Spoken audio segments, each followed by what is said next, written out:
This video is covering pileups, which can be extremely dangerous because invariably this takes place on freeways where higher speeds and multiple vehicles are involved. What I want to try and illustrate in the animation is how a pileup occurs.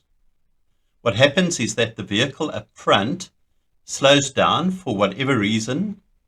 The driver behind that, because of a delayed reaction, has to start braking. The driver behind him, with his added delayed reaction, has to brake even harsher.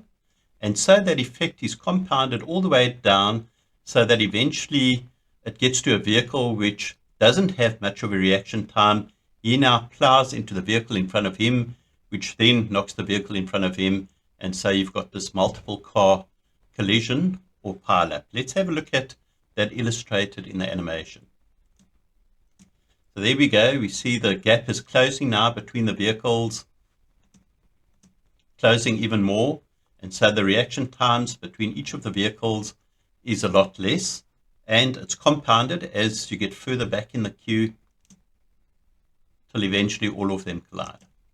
In the real life clip, we'll see this carried out in effect practically. So we've got a slowdown of vehicles up front, and you see each successive vehicle that now appears in the frame has to brake harsher until eventually the vehicles at the back start colliding with those in front.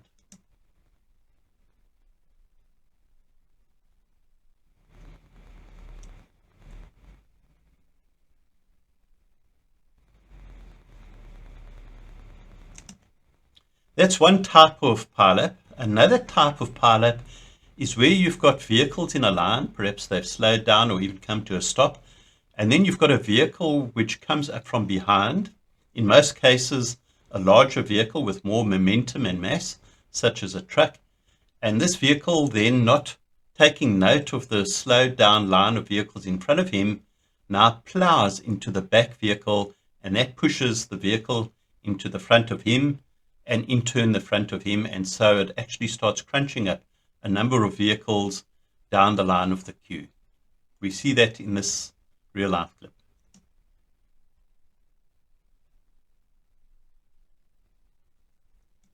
So one can just imagine the forces involved in such an impact, and extremely dangerous because the first car to be impacted takes most of that impact energy, and so is really compressed by the heavier vehicle, and now it's transferred down the line till it eventually reaches a point where that energy is dissipated.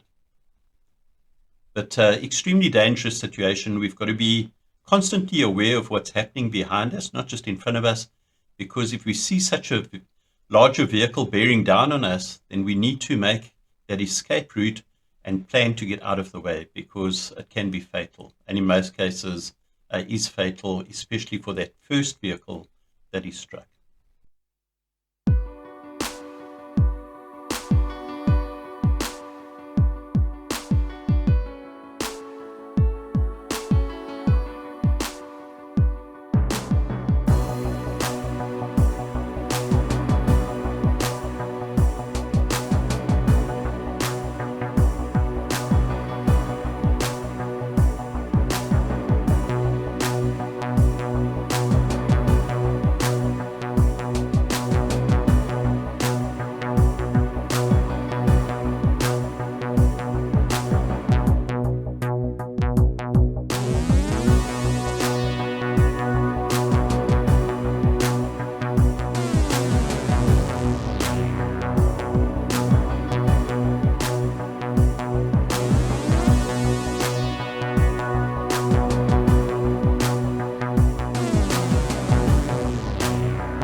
Please like, subscribe, and get notified.